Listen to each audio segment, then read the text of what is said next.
সবাইকে স্বাগত জানাচ্ছি বিশ্বকাপের বিশেষ আয়োজন 20-20-তে। সঙ্গে আছি আমি জান্নাতুল সুমনা এবং আমার সঙ্গে আছে ক্রীড়া সাংবাদিক তাসওয়ার নাফি। কেমন আছেন নাফি? অবশ্যই সুমনা ভালো আছে, যেহেতু বিশ্বকাপ চলছে, বিশ্বকাপ নিয়ে খুব এনজয় করছি এবং পাশাপাশি বাংলাদেশ যদিও বিশ্বকাপে নেই, তবুও আশা করছি বিশ্বকাপের সেমিফাইনাল দুটি খুব ভালো হবে, যেহেতু আফগানিস্তানের মতো দল প্রথমবারের মতো বিশ্বকাপের মঞ্চে এসেছে সেমিফাইনাল খেলতে। পাশাপাশি দক্ষিণ আফ্রিকা আছে, ভারত এবং ইংল্যান্ড। জমজমাট একটি সেমিফাইনাল হবে আশা করছি। 20টি দলের মধ্যে ইতিমধ্যে 4টি দল সেমিফাইনাল নিশ্চিত করেছে। আপনার কাছে কি মনে হয় যে ওয়েল ডিজার্ভিং যে 4টি দল এসেছে সেমিফাইনালে ওয়েল ডিজার্ভিং কিনা? অবশ্যই একদম, এবং সবচেয়ে বেশি যেটা নিয়ে আলোচনা হওয়ার কথা আফগানিস্তান, কারণ অস্ট্রেলিয়ার মতো দলকে বাদ দিয়ে তারা বিশ্বকাপের সেমিফাইনালে এসেছে। তারা বেশ প্রশংসা পাচ্ছে, বাংলাদেশকে তারা লাস্ট ম্যাচে যেভাবে হারিয়েছে, তারা এই পর্যন্ত তারা খুব বেশি ম্যাচ কিন্তু হারেনি। আমরা দেখেছি সুপার 8-এ ভারতের বিপক্ষে হেরেছে এবং গ্রুপ পর্বেও তারা বেশ ভালোভাবেই তারা জিতে নিউজিল্যান্ডের মতো দলকে হারিয়ে তারা ভালোভাবেই তারা সুপার 8 কনফার্ম করেছে এবং সেমিফাইনালও এসেছে। আফগানিস্তান দলটা যদি আপনি একটু খেয়াল করেন, তারা দেখবেন যে তাদের খুব ব্যালেন্সড একটা দল, ওপেনার থেকে শুরু করে এবং টি-20-র প্রথম 6 ওভার তারা আসলে যেভাবে খেলতে হয়, তাদের ওপেনার দুজন তারা পাওয়ার প্লেটা যেভাবে ব্যবহার করে, তারা এই জায়গাতে অনেক দলকে তারা ছাড়িয়ে গেছে এবং যেটা বলা হচ্ছে এইবারের বিশ্বকাপে সবচেয়ে সেরা দুই ওপেনার আফগানিস্তানের। আমরা যদি সাউথ আফ্রিকা এবং আফগানিস্তানের আগামীকালে সকালে ম্যাচটির কথা বলি, সবকিছু মিলে উইকেটটা ব্রায়ান লারা স্টেডিয়ামে খেলা হবে, তুলনামূলক লো স্কোরিং ম্যাচ। যদিও South Africa throughout the tournament 7টি ম্যাচই জয়লাভ করে এসেছে, বা আফগানিস্তান একটি ম্যাচ হেরেছে এবং তারাও কিন্তু অনেক ভালো ক্রিকেট খেলার যে ব্যাপারটা পরিচয় দিয়েই এই জায়গাটিতে এসেছে। আপনি ওভারঅল যদি আফগানিস্তানের আমরা 11টার কথা বলি, সম্ভাব্য একাদশটার কথা বলি, যদিও একটু ইনজুরি কনসার্নও রয়েছে, ওদের ওপেনাররা খুব ভালো করছিল, সেক্ষেত্রে আপনার সম্ভাব্য একাদশটা কিভাবে দেখছেন? জাদরান ইনজুরি হয়েছিল গত ম্যাচে, যদিও এখন পর্যন্ত কনফার্ম না যে তিনি খেলবেন কিনা। তবু আমরা যদি সম্ভাব্য আফগানিস্তানের একাদশটা যদি একটু খেয়াল করি, সুমনা নিশ্চয়ই দেখতে পাচ্ছেন তাদের যে একাদশটা গঠন করা হচ্ছে, সেখানে অধিনায়ক হিসেবে থাকছেন বরাবরের মতো রশিদ খান, কিন্তু তাদের বোলিং সাইডটাকে নিশ্চয়ই খেয়াল করছেন ফজল হক ফারুকী। বর্তমানে আইসিসি টি-20 বিশ্বকাপে এবারের সর্বোচ্চ উইকেট টেকার তিনি রয়েছেন। নূর আহমেদ সব থেকে রহস্যময় স্পিনার, তাদের বামহাতি রিস্ট স্পিনার, যেটা খুব একটা দেখা যায় না। যদিও দক্ষিণ আফ্রিকা দলের এরকম একজন স্পিনার আছে তাবরিজ শামসী, তবে নূর আহমেদ আমরা দেখেছি বাংলাদেশের বিপক্ষে 4 ওভারে 13টি রান দিয়েছে। যদি তিনি উইকেট পাননি, কিন্তু তার বোলিং স্পেলটা দুর্দান্ত ছিল। পেস বোলিং অ্যাটাকে হচ্ছে নাবিনুল হক রয়েছে, মোহাম্মদ ইশাক রয়েছে উইকেট কিপার, এছাড়া মোহাম্মদ নবীর মতো এক্সপিরিয়েন্স ক্রিকেটার রয়েছে, যেটা আমি বলতে চাই 39 বছর বয়সী ক্রিকেটার। তার ছেলে 19 বছর বয়সে আন্ডার-19 টিমে খেলছে আফগানিস্তানে। তিনি আফগানিস্তানের হয়ে প্রথম যে ম্যাচটা ছিল 2004 সালে আফগানিস্তান যখন আন্তর্জাতিক অ্যারেনাতে আসে, প্রথম ম্যাচটাও তিনি খেলেছেন। আজ পর্যন্ত 2024 বিশ্বকাপের সেমিফাইনালেও তিনি আছেন।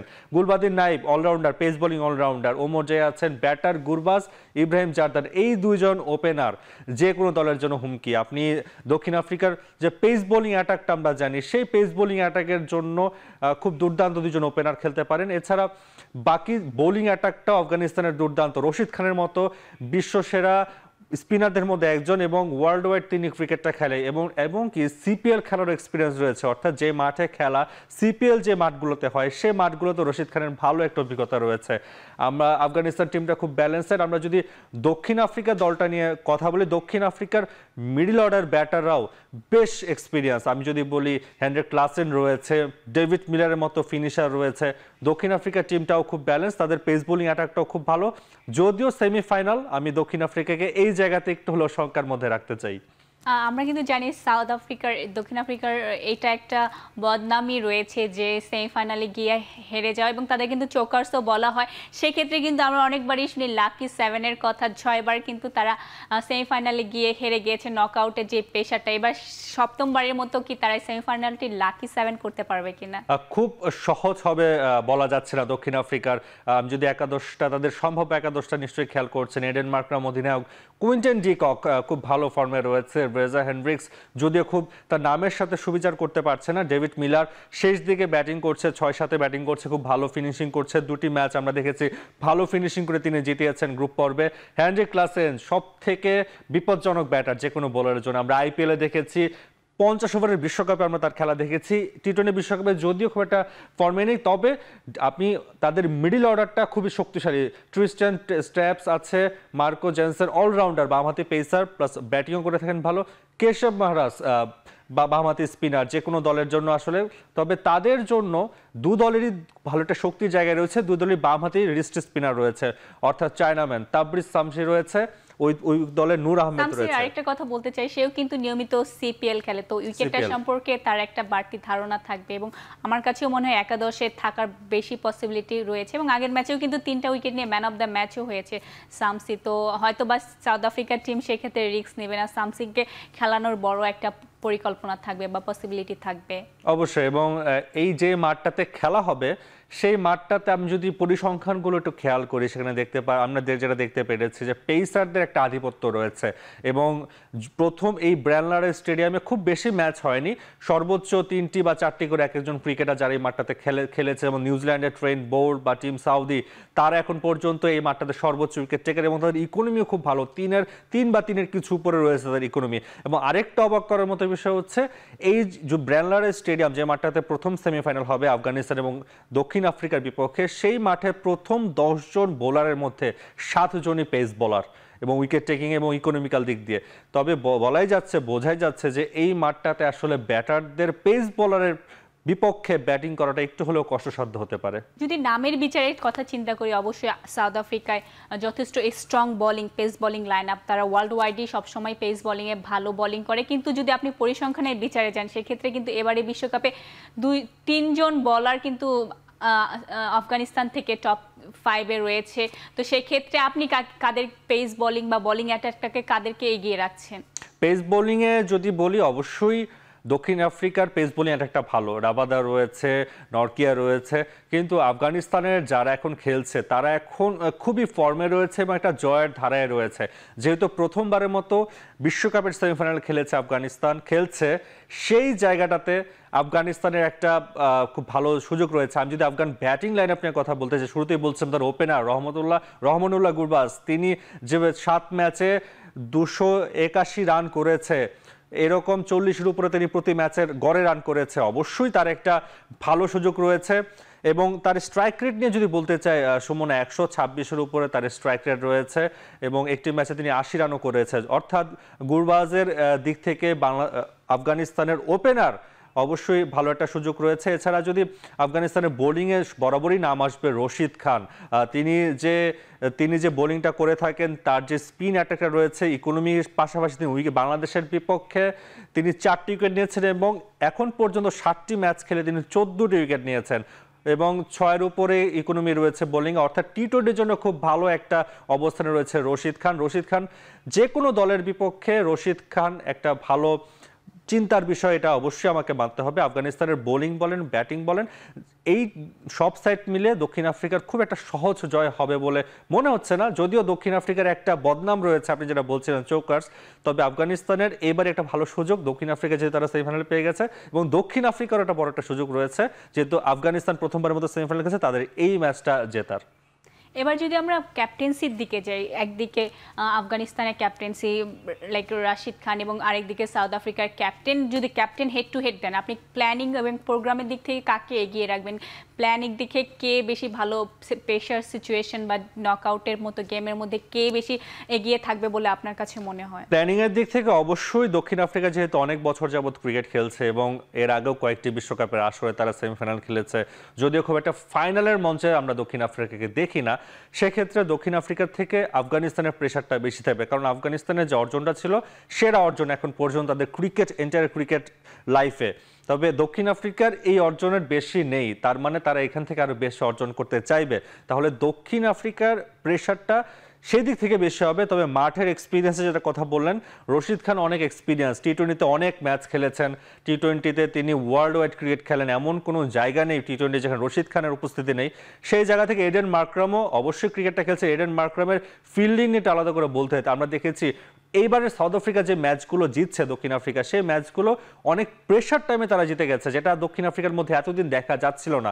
দক্ষিণ আফ্রিকা খুব সহজ ম্যাচগুলো বড় বড় টিমকে হারিয়ে দিয়েছে, তবে যখন তাদের লাস্ট মোমেন্ট মোমেন্টে প্রেশার হয় একটা ম্যাচ জিততে, সেই জায়গাটাতে দক্ষিণ আফ্রিকা অনেক সময় পিছিয়ে যায়। আমরা দেখেছি এডেন মার্করামকে লাস্ট মোমেন্টে কিছু ক্যাচ নিয়ে দক্ষিণ আফ্রিকাকে জিতিয়েছে, অর্থাৎ তারা প্রেশারটা নিতে একটু হলেও আগের থেকে চেঞ্জ এসেছে এবং এই দক্ষিণ আফ্রিকা আগের কিছু বিশ্ব আসর থেকে অবশ্যই এই দিক থেকে আলাদা মনে হয়েছে। আর নাফি, আমরা আবার আপনার কাছে আসবো, তার আগে যাবো একটু ছোট্ট বিরতিতে। দর্শকরা যারা এতক্ষণ শুনছিলেন সঙ্গেই থাকবেন, ফিরে আসছে একটু পরেই।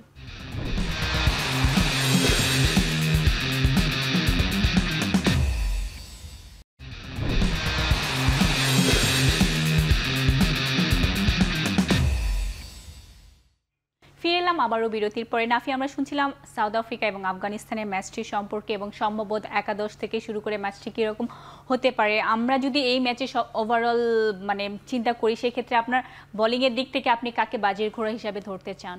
অবশ্যই আমি যদি এগিয়ে রাখতে চাই ফজল হক ফারুকি, তিনি যে পারফরমেন্সটা করেছে ফজল হক ফারুকি পুরো বিশ্বকাপ জুড়ে, ফজল হক ফারুকিকে আমরা এগিয়ে রাখতে চাই এবং যে কোনো দলের বিপক্ষে তার যে নতুন বলের যে কারিশমা যেটা দেখেছি, তিনি যেভাবে তিনি উইকেট পেয়েছে, 16টি উইকেট নিয়ে সর্বোচ্চ উইকেট টেকিং রয়েছে এবং 6-এর কিছু উপরে তার ইকোনমি এবং তিনি প্রতিটি উইকেট নিয়েছে। আমি যদি বলি যে 9 রান ডিফারেন্সে তিনি প্রতিটি উইকেটগুলো নিয়েছে, অর্থাৎ তার গড় বলেন, ইকোনমি বলেন, তার সবকিছু, এবং তিনি একটি ম্যাচে 5 উইকেটও পেয়েছেন। টি-20তে সচরাচর একটা দেখা যায় না 5 উইকেট নেওয়ার, সেই জায়গাটাতে তিনি ভালো একটি অবস্থানে রয়েছেন। এবং বাংলাদেশের সাথে যেটা দেখেছি, প্রথম উইকেটটা যে তানজিদ হাসান তামিমকে তিনি যেভাবে আউট করেছিলেন, যে ইনসুইং করে তিনি এলবি করেছেন, এবং আফগানিস্তানের বোলারদের মধ্যে সব থেকে বড় একটা ক্রেডিট হচ্ছে তারা অনেকগুলো এলবি আউট নিতে পারে, যেটা কিছু রিভিউ হয়, কিছু সাকসেসফুল হয়, তবে এলবির দিক থেকে আমরা দেখেছি আফগানিস্তানের কিছু বোলারের ভালো একটা ক্রেডিট রয়েছে এবং আফগানিস্তানের যে সুযোগটা রয়েছে অবশ্যই ভালো একটা সুযোগ তাদের বোলিং অ্যাটাক দিয়ে যে কোনো দলের বিপক্ষে ম্যাচ বের করে নিয়ে আসা। যখন আপনি বলছিলেন এলবিডব্লিউটা বেশি নিতে পারে, তাহলে কিন্তু প্ল্যানটা অনেক বেশি ক্লিয়ার, যে তারা অনেক বেশি স্ট্যাম্প টু স্ট্যাম্প বোলিং করে। আরেকটা বিষয় আমি জানাতে চাচ্ছি যে ফারুকি কিন্তু এখন পর্যন্ত সেরা উইকেট টেকার, প্লাস আরেকটি উইকেট নিলে টুর্নামেন্টে এখন পর্যন্ত যত বিশ্বকাপ হয়েছে তার মধ্যে 17টি উইকেট পেলে কিন্তু সে সেরা উইকেট টেকা হবে। এটা কিন্তু একটা তার জন্য বড় মাইল ফলক অপেক্ষা করছে। এবং আমরা যদি সাউথ আফ্রিকার ব্যাটিংটার কথা বলি, থ্রু আউট দ্য টুর্নামেন্ট কিন্তু আমরা যেভাবে দেখেছি সাউথ আফ্রিকার ব্যাটিং লাইন আপটা যতটা স্ট্রং, আমি যদি বাংলাদেশের সাথে কম্পেয়ার করি, স্পেশালি টপ অর্ডাররা, যেমন বাংলাদেশের ব্যাটাররাও রান পায়নি, সেক্ষেত্রে কিন্তু সাউথ আফ্রিকার ব্যাটাররাও কিন্তু সেভাবে টপ অর্ডারে স্পেশালি রান পায়নি। ডিকক শুধু একটু ভালো একটা স্কোর করেছে কয়েকটি ম্যাচে। জি, ডিকক শুধু কয়েকটি ম্যাচে স্কোর করেছে, সেক্ষেত্রে সাউথ আফ্রিকা একটু পিছিয়ে থাকবে কিনা? না, ডিকক, আমরা ডিককের কথা বলছিলাম। ডিককের যে পারফরমেন্স, 7 ম্যাচে তিনি 199-এর মতো প্রায় 200-র কাছাকাছি রান করেছে, 43-এর উপরে তিনি গড় রয়েছেন, স্ট্রাইক রেটটাও 148-এর উপরে, প্রায় 150-র কাছাকাছি। যেটা বোঝা যায় যে ডিকক একটা ভালো জায়গা জুড়ে রয়েছে। ডিকক অনেক এক্সপিরিয়েন্স ক্রিকেটার, অনেকদিন যাবৎ দক্ষিণ আফ্রিকার হয়ে খেলছে, পাশাপাশি তিনি উইকেট কিপিংও করে থাকে। দক্ষিণ আফ্রিকার যে ব্যাটিং লাইন আপ, আমরা শুরুতেই বলছিলাম যে এটা ওপেনিং থেকে শুরু করে মিডল অর্ডার খুব ব্যালেন্সড একটা দল। তারা যদিও তাদের টপ অর্ডার ডিককের পাশাপাশি তিনি যে ওপেন করছেন, তিনি আসলে খুব একটা ভালো অবস্থানে নেই বা ভালো ফর্মে নেই, আমরা হেনরিক্সের কথা বলতে পারি। তবে হেনরিক ক্লাসেন যারা আছে বা ডেভিড মিলার রয়েছে, এই যে তারা কয়েকজন ব্যাটার রয়েছে দক্ষিণ আফ্রিকার, অবশ্যই ভালো অবস্থান। কিন্তু সেমিফাইনালে সেরা 4টি দল উঠে, সবসময় আমরা জানি সেমিফাইনালে কখনোই কোনোভাবে একটা দল উঠে আসতে পারে না, তার পারফরমেন্স দিয়ে উঠে আসে। দক্ষিণ আফ্রিকা এখন পর্যন্ত কোনো একটা ম্যাচও তারা হারেনি, সেই জায়গাটা দক্ষিণ আফ্রিকা শঙ্কা রাখতে পারে, কারণ দক্ষিণ আফ্রিকা নকআউটেই দেখি আমরা বেশিরভাগ সময় তারা আউট হয়ে যায়, নকআউটটা তারা সেই প্রেশারটা নিতে পারে না। তারা প্রথমবারের মতো আগামীকাল ভোরবেলা নকআউটের প্রথম ম্যাচ খেলবে, অর্থাৎ হারলেই বাদ। এখন পর্যন্ত কোনো নকআউট ম্যাচ হয়নি, কারণ গ্রুপ পর্বের সুযোগ ছিল, সুপার 8 এবার সুযোগ ছিল, কোনো নকআউট পর্ব ছিল না। সেই জায়গাটা দক্ষিণ আফ্রিকা কিন্তু খুব প্রেশার ছাড়া চলে এসেছে।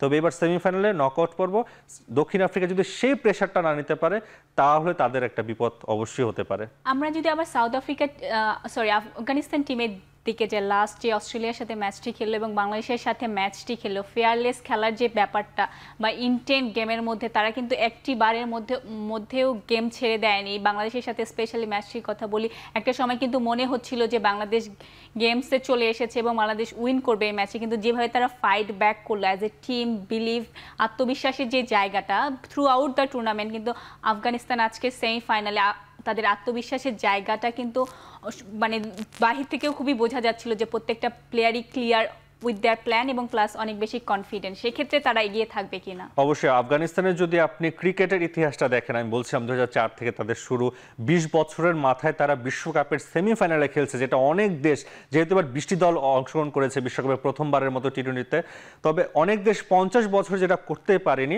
আফগানিস্তান সেটা করে দেখিয়েছে। এতটুক অনেক সীমাবদ্ধতার মধ্যে থেকে তাদের জানি তাদের ক্রিকেট নিয়ে খুব একটা ভালো অবকাঠামো নেই, তাদের দেশের ক্রিকেটাররা তাদের দেশে অনেকে থাকতে পারে না। রশিদ খান কয়েকদিন আগে আমরা দেখেছি নিজের দেশে ফিরেছে অনেক বছর পর। অর্থাৎ এরকম একটা জায়গা থেকে থেকে তারা যেভাবে ক্রিকেটটা খেলছে। আরেকটা বিষয়, তাদের কোচিং স্টাফ আপনি নিশ্চয়ই দেখেছেন, তাদের বোলিং কনসালটেন্ট হিসেবে রয়েছেন ডোয়াইন ব্রাভো, ওয়েস্ট ইন্ডিজের একজন ক্রিকেটার। তিনি আসলে দলটাকে যেভাবে রাখেন, তারা একটা ক্রিকেটটা তারা যেভাবে বিনোদন হিসেবে নিয়ে থাকে, ক্রিকেটটা তারা খুব মজার ছলে খেলে। সে ডোয়াইন ব্রাভোকে আমরা দেখেছি তিনি মাঠের পাশ দিয়ে ক্রিকেটারদের সাথে যেভাবে কমিউনিকেশন করে।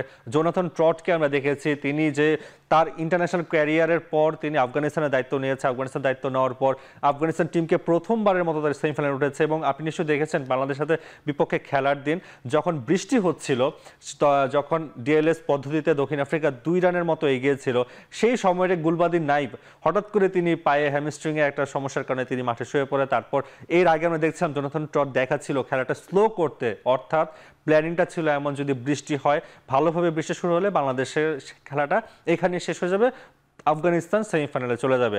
এরকম একটি সমীকরণ, এই সমীকরণের থেকে ডো ডাই ম্যাচটা তারা যেভাবে বের করে নিয়ে আসলো, মানে বোঝাই যাচ্ছে তাদের সেই প্রেশার নেওয়ার ক্ষমতাটা তাদের মধ্যে চলে এসেছে। এবং আপনার যে প্রশ্ন ছিল যে আপনি কাকে এগিয়ে রাখবেন বা দক্ষিণ আফ্রিকা থেকে আফগানিস্তানের কোন জায়গাটা মেন্টালি প্রেশারটা কম, এই জায়গাটায়, কারণ তারা যেভাবে প্রেশার সিচুয়েশনে তারা র্যাঙ্কিংয়ে যে জায়গায় অবস্থান থেকে আজকে টপ 4 এসেছে, তাদের মানসিক অবস্থা এবং মাঠের পারফরমেন্স এখন অনেক উপরে রয়েছে। আরেকটু বলতে চাই, যদি সাউথ আফ্রিকার আমরা বলছিলাম, আমি কিন্তু অনেক আমি জানি না আপনি আমার সাথে একমত হবেন না কি না, অনেক জায়গায় পড়েছি 6 বারে ব্যর্থর পরে 7ম বারের মতো অনেক জায়গায় আমরা সফলতার গল্প শুনি, কিন্তু সেই ক্ষেত্রে কি সাউথ আফ্রিকা এবার 7ম বারের মতো তাদের সফলতার গল্পটা তৈরি করতে পারবে? এইগুলোর টার্ম আসলে ক্রিকেটে কতটুকু বাস্তবায়ন হয় সেটা আসলে এখন প্রশ্নের বিষয়। যদিও সাউথ আফ্রিকাকে আমি একদমই আলাদাভাবে দেখছি না, কিন্তু আমি ব্যক্তিগতভাবে আমরা আফগানিস্তানকে হয়তো বা কিছু দিক দিয়ে এগিয়ে রাখতে চাই। কারণ যে তারা, আমি বলছিলাম যে দক্ষিণ আফ্রিকার, আমি যদি দক্ষিণ আফ্রিকার পেস বোলিং অ্যাটাক নিয়ে যদি আমি বলি, নরকিয়ার কথা একটু আলাদাভাবে বলতে হয়। তিনি নরকিয়া, তারপর রাবাদা রয়েছে। নরকিয়ার যে এবার বিশ্বকাপে যে পারফরমেন্সটা ছিল, 7 ম্যাচে 11টি উইকেট নিয়েছে, নরকিয়াও ভালো একটা অবস্থানে রয়েছে এবং ইকোনমির অবস্থাটাও খুব একটা ভালো, প্লাস তিনি যে টপ 10 বোলারের মধ্যেও তিনি রয়েছে। রাবাদা রয়েছে, তাদের বোলিং অ্যাটাক নিয়ে কোনো সন্দেহ নেই। রাবাদার কথা যদি আলাদাভাবে বলতে হয়, নরকিয়ার কথা, এবং তাদের স্পিন অ্যাটাকও বেশ ভালো। শামসি রয়েছে, শুরু থেকে বলছিলাম, এবং আর রয়েছে মাহারাজ রয়েছে। তাদের মিডল অর্ডারটা খুবই স্ট্রং, যদিও টপ অর্ডারটা খুব ভালো করতে পারছে না, কিন্তু ফিনিশিংয়ে তাদের যে পারফরমেন্সটা ছিল এই গ্রুপ পর্বে বা সুপার এইটে, সেটা যদি ধরে রাখতে পারে আফগানিস্তানের সাথে, কিন্তু আফগানিস্তানের বোলিং অ্যাটাকটা যদি তারা সামনে নিতে পারে, দক্ষিণ আফ্রিকার সম্ভাবনা থাকবে। কিন্তু সেই জায়গাতে দক্ষিণ আফ্রিকা থেকে আমার ব্যক্তিগত মতামত আফগানিস্তানের ফাইনালে যাওয়ার সুযোগটা অনেক বেশি। আশা করি আমরা একটা ভালো ম্যাচ দেখব, এটাই আমাদের দর্শক হিসেবে চাওয়া থাকবে। দর্শক যারা এতক্ষণ শুনছিলেন, ধন্যবাদ এতক্ষণ সঙ্গে থাকার জন্য। আবারও দেখা হবে।